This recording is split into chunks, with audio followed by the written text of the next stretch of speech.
La idea principal de este documento, cuando lo elaboramos entre las consejerías de Sanidad, Educación, Ministerio de Educación y Ministerio de Sanidad, a través de la Agencia de Seguridad Alimentaria, era un tema que quizá no le damos la importancia que tiene, sobre todo por lo que he oído hasta ahora. Si se fijan en el folleto del programa, aparece que el objetivo de los servicios de alimentación institucional no es solo ofrecer alimentos seguros y de calidad, lo cual ya es mucho si lo piensan. No en todas partes se puede, del mundo me refiero, ofrecer alimentos que sean seguros y además de calidad, sino que también lo es la elaboración de unos menús con un aporte de energía y nutrientes acorde a cada grupo de población. Y si se fijan en las presentaciones que ha habido de los anteriores ponentes, eso ha sido una constante en todos ellos, tanto una profesora de universidad como un pediatra, que hasta hace poco era el representante de los pediatras españoles, incluso una industria alimentaria. Es decir, nadie duda en España y en general en muchos países de Europa que el comedor escolar tiene una función social y educativa. Eso no pasa en todas partes. Esto no pasa en todas partes. En Estados Unidos, por ejemplo, el comedor escolar tiene una función simplemente de dar de comer, incluso comercial en muchos casos. Incluso puede haber cadenas de restauración tipo McDonald's que dan de comer en algunos colegios y, por supuesto, el tema de los kioscos y máquinas de vending es un tema exclusivamente comercial que utiliza el colegio o bien para dar un servicio simplemente o también a veces para ganar un dinero. Por tanto, para mí es muy importante que tengan en cuenta, y esa es la idea fundamental de esta charla y sobre todo del documento, que es lo que les quiero transmitir. El colegio es un entorno privilegiado donde tenemos la obligación, las administraciones, de dar una alimentación que sea saludable, y remarco la palabra saludable, porque el colegio no es solo un lugar donde adquirir conocimientos, sino también donde aprender a través del ejemplo. Y eso es un poco lo que hemos pretendido en este documento. Muy brevemente la motivación, ya la han visto con los anteriores ponentes y por tanto no me quiero extender mucho. Desde luego saben todo el mundo que estamos ante una epidemia de obesidad. El último estudio que se ha presentado a nivel nacional, el estudio Ladino, que coordinó la Agencia de Seguridad Alimentaria con las comunidades autónomas, con las consejerías de Sanidad y Educación, nos muestran,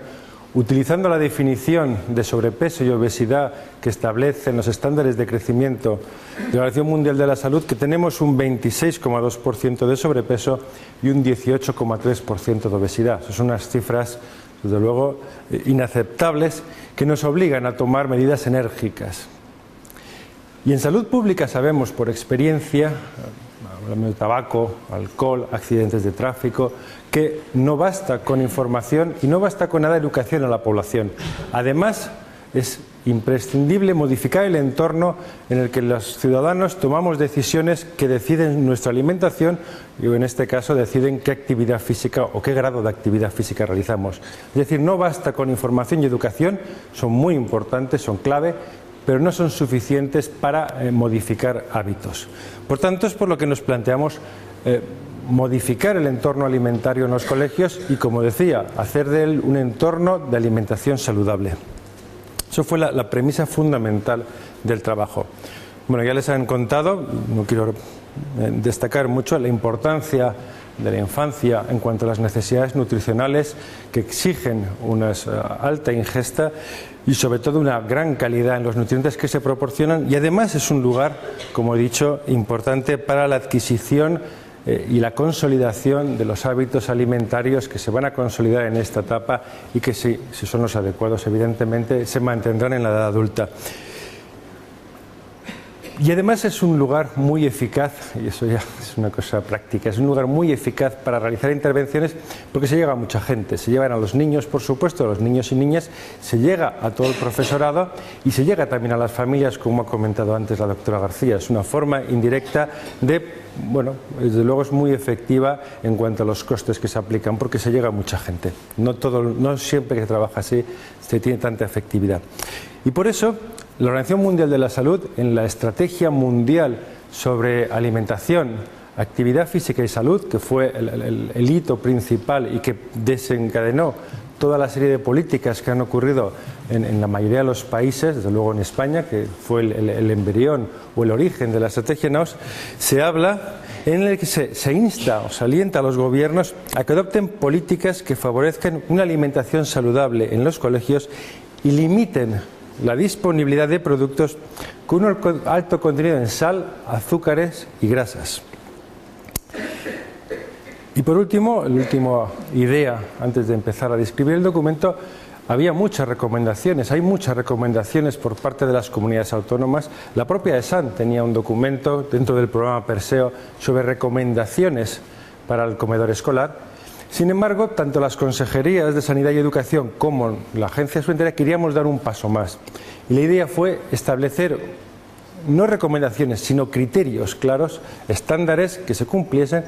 y que fuesen comunes a todas las consejerías, a todas las comunidades autónomas, de manera que no por la suerte o la desafortuna de nacer en una comunidad autónoma comas mejor en el colegio que ocurra en otra comunidad autónoma. Por eso son criterios adoptados por todas las comunidades autónomas y comunes a todas ellas. En cuanto a la situación de los colegios, también lo han podido ver. No tengo datos muy recientes, estos son los últimos que he conseguido, del 2006-2007, pero nos habla de casi 12.000 colegios donde hay servicio de comedor escolar, un poco más o ligeramente más del 50%, pero representa, como ven, 500.000 de alumnos, lo cual es una cifra considerable. Habla de la importancia que tiene el comedor escolar. Y si son ustedes, están un poco abiertos a lo que ocurre en los medios de comunicación, verán que en general no tienen buena prensa. Hay un estudio de unos 200 colegios, creo que eran casi, tengo aquí la cifra, casi 32.000 niños estudiados de la Fundación Eroski. Hay otros muchos, pero este es uno de los más grandes, donde, como ven, en el año 2004 hablaba que un 40% sacaban buena nota y en cambio un 25% suspendían claramente. El resto eran, bueno, no estaban mal, pero desde luego eran mejorables. Y en general, lo que caracteriza a los colegios que suspenden, que sacan mala nota, era desde luego la falta de verdura, pescado y legumbres como plato independiente al menos una vez por semana, no consumir o no servir fruta fresca como postre como mínimo 2 veces por semana. Por el contrario, dar postres dulces y bollería al menos o más de 2 veces por semana y muchos alimentos precocinados. Es decir, exceso de grasas, exceso de proteínas y un bajo consumo o menor de lo recomendable en hidratos de carbono, frutas y hortalizas. Lo cual no es más que un ejemplo o una especie de traducción de lo que ocurre a nivel de la sociedad. Consumimos demasiadas grasas, demasiadas proteínas y pocos productos con hidratos de carbono complejos, frutas y verduras. Por eso fue por lo que nos pusimos a trabajar entre las consejerías de sanidad, representantes de sanidad, representantes de educación a nivel autonómico, a nivel de la Administración General del Estado, y durante bastantes meses, creo que fue un año y algo, también hubo muchos paréntesis, llegamos a este documento que finalmente se aprobó y por unanimidad por todas las consejeros de sanidad y la que entonces era ministra de Sanidad, Trinidad Jiménez, en julio del 2010, en el órgano donde están representados todos ellos, que es el Consejo Interterritorial del Sistema Nacional de Salud. Esto fue en julio del 2010. Durante la elaboración del documento también quisimos no solo que fuese una medida desde las administraciones, sino también contar con la revisión y con el respaldo de sociedades científicas de alimentación y nutrición, de las asociaciones de madres y padres de alumnos, las asociaciones de celíacos y de alérgicos a alimentos, que también los hemos tenido en cuenta, y aunque les fuimos presentando borradores durante la elaboración, fue una vez ya aprobada, una vez que ya teníamos, digamos, el consentimiento de nuestros superiores, de los políticos, cuando ya buscamos su aval, y lo obtuvimos de prácticamente todas ellas, desde luego de todas las sociedades de nutrición y alimentación englobadas en lo que es la Federación Española de Sociedades de Nutrición, Alimentación y Dietética, la FESNAT, también de la Fundación Española de la Nutrición, de las Asociaciones de Madres y Padres de Alumnos, CEAPA y COFAPA, de la Federación Española de Restauración Social, que representa a Paloma, también de las asociaciones de alérgicos a alimentos y al látex y de los intolerancia al gluten de los celíacos. Por tanto, como ven, es un documento con un amplio consenso por diferentes o por todas las consejerías de Sanidad y de Educación y un gran aval de las sociedades de nutrición y de lo que se llama sociedad civil. Y no solo eso, es que además se tramitó y se aprobó en julio del año pasado la Ley 17/2011 de Seguridad Alimentaria y Nutrición, y muchos de los puntos que dedica en sus articulados a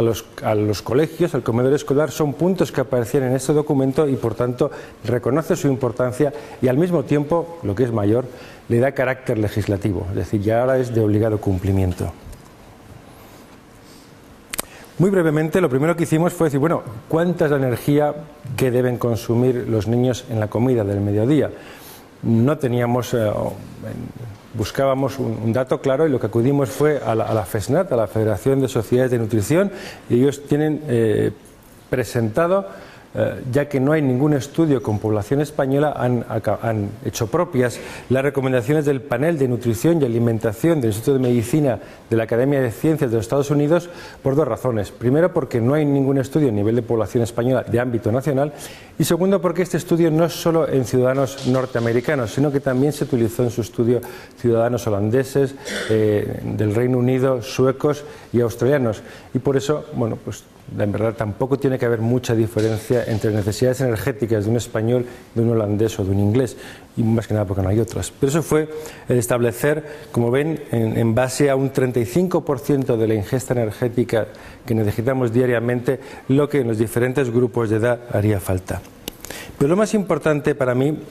fue establecer y consensuar entre todos las frecuencias de consumo recomendadas en los menús.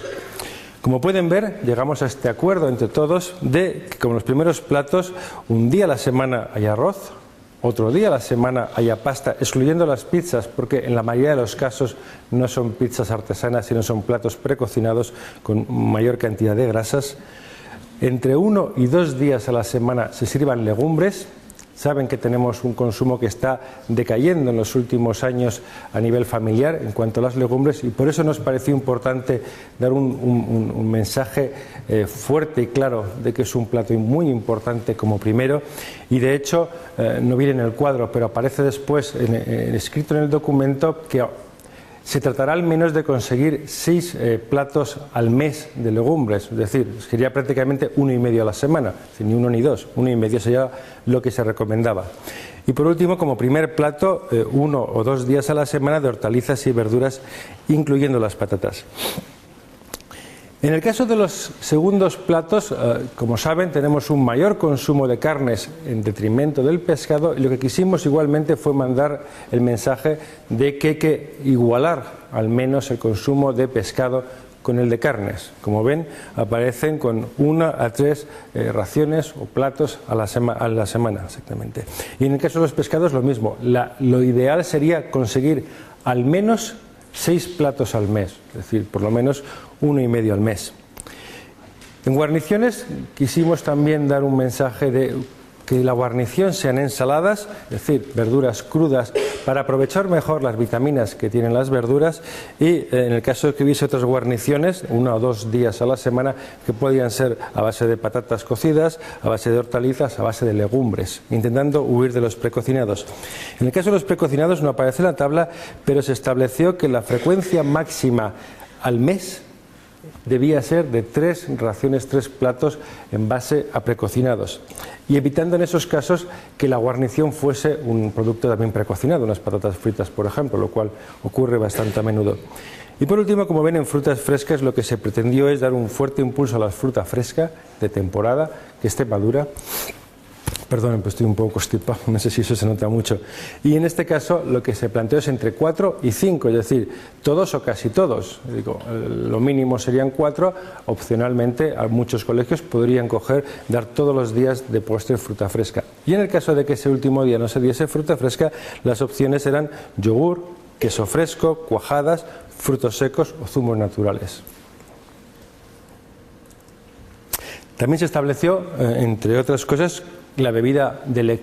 debía ser únicamente agua, es decir, ese mensaje que en mi opinión es perjudicial de que hay muchas formas de hidratarse no debía ocurrir en colegios. El agua era la bebida que debía servirse en las comidas, y también se habló de moderar el consumo de sal en los platos. En cuanto a una pregunta que ha hecho alguien anteriormente, aparece en el documento establecido y luego posteriormente fue ratificado por la Ley de Seguridad Alimentaria y Nutrición, en donde los menús en los colegios deberán ser diseñados y supervisados, lógicamente, por un profesional que esté debidamente formado en nutrición humana y dietética. También se establece en el documento y recoge igualmente en la Ley de Seguridad Alimentaria y Nutrición la necesidad o la importancia de dar información a las familias sobre la comida que han realizado en el colegio y al mismo tiempo con recomendaciones a los padres y las madres sobre la cena para que complementase adecuadamente esa comida que han tenido al mediodía.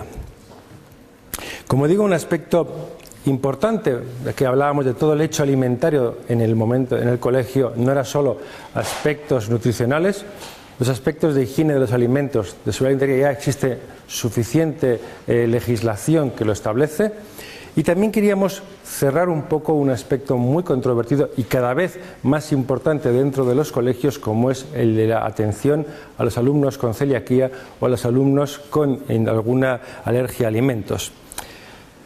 La dificultad viene aquí en cuanto a las características de las instalaciones. Es decir, para una empresa de restauración que tiene instalaciones fuera del colegio es relativamente sencillo tener dos líneas. El gran problema, tanto en alérgicos a alimentos como en celíacos, es la contaminación cruzada, pero piensen en una cocina propia del colegio, que suelen ser cocinas de tamaño reducido, la dificultad que entraña establecer dos líneas separadas para cocina, digamos, de la mayor parte de los alumnos y una cocina, pues en el caso de que haya uno, dos o tres niños celíacos y si hay algún niño con alguna alergia a alimentos. Y por tanto, lo que se establece es que en la medida de que las estructuras o la cocina lo permita, se dará un menú a los niños con celiaquía o a los niños con alergia a algún alimento. Pero en el caso de que no se pueda, porque tampoco tengan en cuenta que teníamos en cuenta todos los colegios de España, que no se pueda, desde luego lo que sí nos parecía mínimo e imprescindible es que al menos tengan una nevera, un sistema de refrigeración y una de regeneración, un microondas, que sea de uso exclusivo precisamente para evitar esa contaminación cruzada. Esto lo consensuamos tanto con la Federación de Celíacos de España, FACE, como con la Asociación de Alérgicos a Alimentos, y les pareció razonable. Es decir, no tiene sentido, en nuestra opinión, plantear imposibles que luego no puedan cumplirse, que el papel lo aguanta perfectamente, el papel lo aguanta todo, pero que luego en la práctica no se puede llevar a cabo. Por tanto, el mensaje era ese. Si se puede, porque las instalaciones lo permiten, que haya comida especial para celíacos y alérgicos, si no puede ser, por lo menos que tengan una nevera y un microondas donde regenerarlo y que no haya contaminación cruzada en estos equipos. Lo mismo en cuanto a los alérgicos al látex. Yo, desde que entré en la Agencia de Seguridad Alimentaria y antes trabajaba en un hospital, he oído innumerables veces que hay una legislación que dice que hay que usar guantes en la cocina. Yo, desde luego, a nivel nacional no la conozco y creo que autonómico tampoco la hay, no conozco todas, pero eso es un mito. De hecho, en mi opinión personal, lógicamente, para mí incluso es una mala práctica. Yo, cuando trabajaba en hospital, lo que ocurre es que los manipuladores que llevan guantes creen que es una medida protectora y eso hace que se laven menos las manos. Por tanto, no hay más que ver en muchos sitios donde los guantes casi dan más asco que las manos. Y además es que tiene el problema de que puede transferir proteínas del látex al alimento y estas personas con alergia al látex, con cantidades infinitesimales prácticamente, sufren grandes reacciones y por eso además no es inocuo, puede provocar un daño a ciertas personas y por eso se puso en el documento claramente que no se utilizarán guantes de látex en los comedores ni en las cocinas. Y por último, bueno, ¿quién es el encargado de aplicar todo esto? Pues como saben ustedes son las comunidades autónomas y por tanto en este caso corresponderá a las consejerías de sanidad desde luego aplicarlo con las de educación, pero también velar porque lo que aquí se estableció se aplique.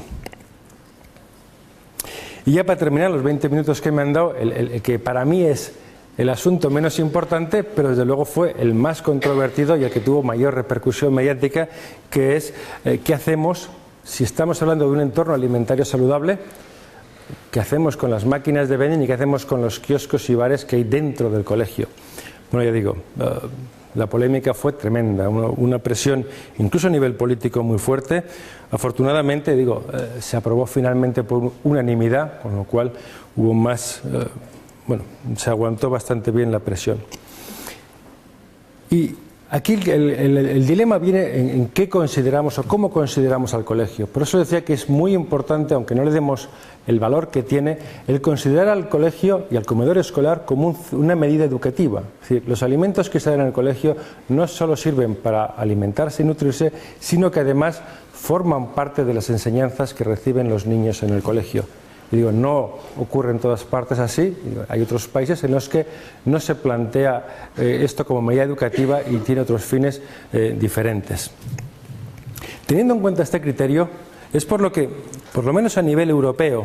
aunque también se habla en la OMS, ya digo, ya he hablado antes de la estrategia mundial, en donde ponía claramente que se limitará la disponibilidad de alimentos con un alto contenido en sal, azúcar o grasas dentro de los colegios. A nivel español, el Senado elaboró una ponencia entre la Comisión de Sanidad y la Comisión de Educación sobre la obesidad infantil para plantear o para proponer medidas al Gobierno sobre lo que debía hacerse, y en esa ponencia del año 2007 aparece reflejado que se promoverá, como ven, la venta de productos saludables y se evitará la publicidad de los menos adecuados. Y más recientemente, en el año 2008, hubo una resolución del Parlamento Europeo a propósito del libro blanco sobre la estrategia europea sobre la alimentación que afecte al sobrepeso y la obesidad,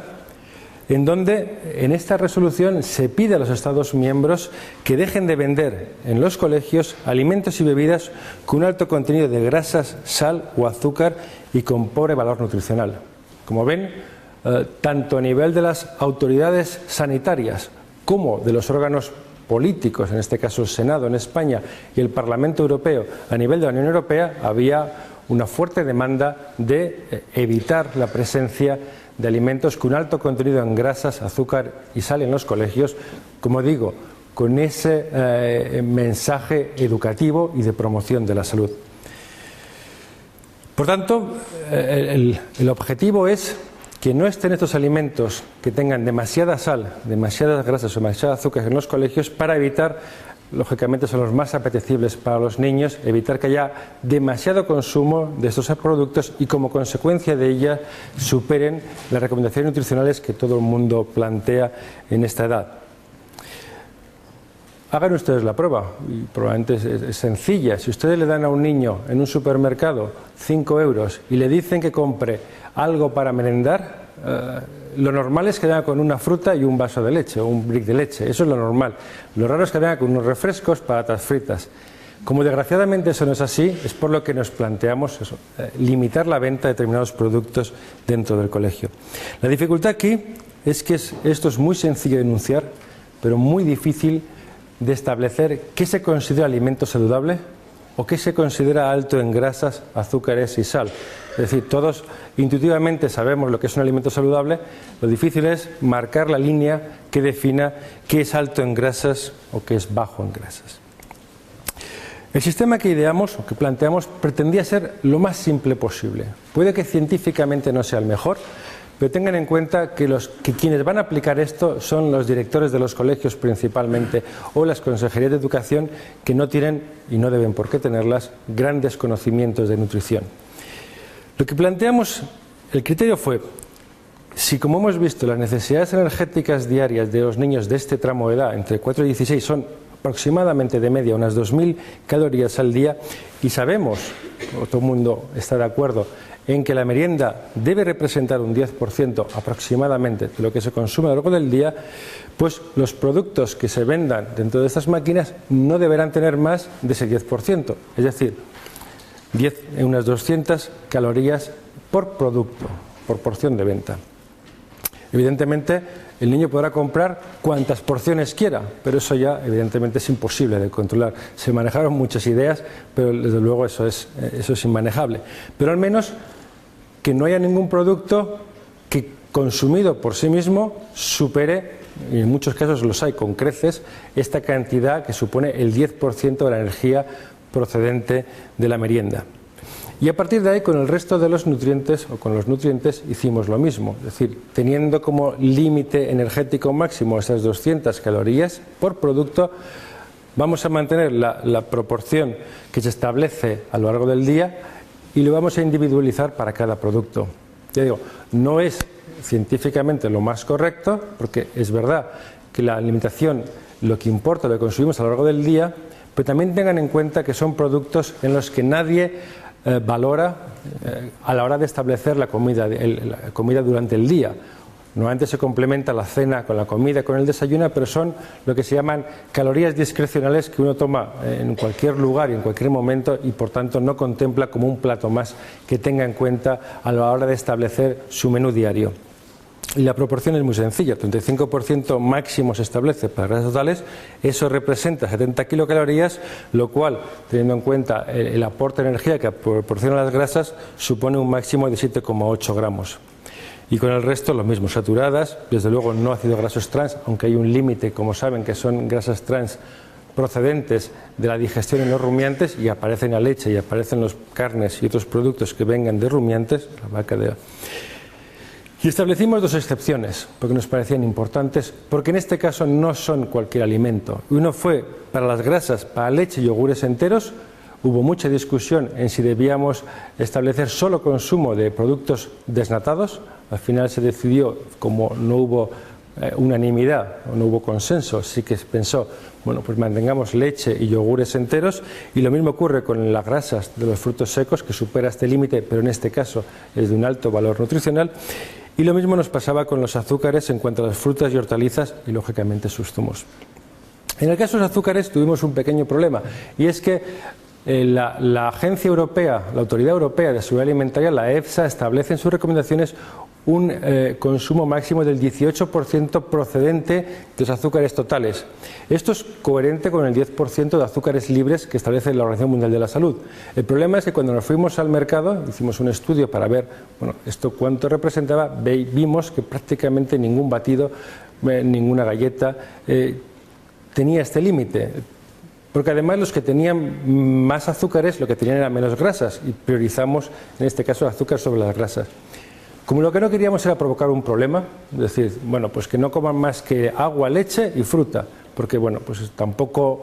vamos a ser ingenuos y conocer la realidad que hay. Lo que hicimos fue, basándonos en lo que se había hecho en Estados Unidos, o lo que proponía que se hiciese el Instituto de Medicina de los Estados Unidos, que es establecer un nivel intermedio. Ni lo que hay, que suele ser una media del 50-60% de energía en el producto procedente de los azúcares, ni lo que nos gustaría. Y por eso establecimos un límite máximo del 30%, de manera que aproximadamente un tercio de los productos actualmente lo pueden cumplir. Y de esa forma también promovíamos que la industria alimentaria redujese el contenido en grasas, y en este caso en azúcares, para, si quieren, poder venderse en los colegios. Y por supuesto, sin ningún tipo de estimulante, cafeína o algo parecido, o edulcorantes artificiales. Con eso, lo que llegamos es a este cuadro. Como ven, el mecanismo ha sido bastante sencillo, en donde establecíamos, asumiendo porciones de 50 gramos para alimentos sólidos, que son los más frecuentes, y de 200 mililitros para para bebidas. Eso sería con el fin de facilitar simplemente a través del etiquetado nutricional, a través del etiquetado, la lectura, los niveles máximos que esos productos debían contener. Y directamente consideramos que por su escaso valor nutricional, por su nulo valor nutricional, y porque además considerábamos que no eran opciones adecuadas, opciones saludables de merienda dentro de un colegio, excluimos a los refrescos, los caramelos, las chucherías, los polos y sorbetes de agua, no los helados de leche, chocolates y los aperitivos salados. Y por último, ya con esto termino, también se planteó lo que decía el Parlamento Europeo y el Senado, es decir, dirigirnos a regular o establecer las condiciones para el marketing de alimentos en colegios. En este caso se acordó que no se permitirán máquinas de vending en zonas donde accedan los niños más pequeños, de educación infantil, educación primaria y también en el caso de educación especial, y en el caso de educación secundaria lo que planteamos es que no tengan publicidad, es decir, que sea una máquina neutra y no de una determinada marca de refrescos, de aperitivos o cualquier otra cosa. Y más allá, aunque no afecta a los comedores escolares, también me parece muy destacado en la Ley de Seguridad y Nutrición que se aprobó en julio, como les he dicho, se establece que las escuelas infantiles y los centros escolares serán espacios protegidos de la publicidad. Esto afecta a cualquier intervención educativa o de promoción de competiciones en donde exista algún tipo de marketing o que esté patrocinada por alguna marca. Habrá que establecer en qué casos se considera y en qué casos no se considera marketing. Esto no dice que no haya intervenciones educativas patrocinadas, simplemente que no se contemplen o que no haya marketing en esas acciones educativas. Para ello deberán ser previamente autorizadas por las autoridades educativas, por las consejerías de educación en este caso. Como ven, tratamos en este documento de Consejería de Sanidad, Educación, Ministerio de Educación y Ministerio de Sanidad de abordar los diferentes aspectos que hacen que el colegio sea un entorno donde se coma sano, tanto para mí lo más importante, tanto en el menú del comedor como en la oferta alimentaria en máquinas, kioscos, bares, y también en cuanto al marketing, por el influjo que eso va a determinar en cuanto a las preferencias de los niños.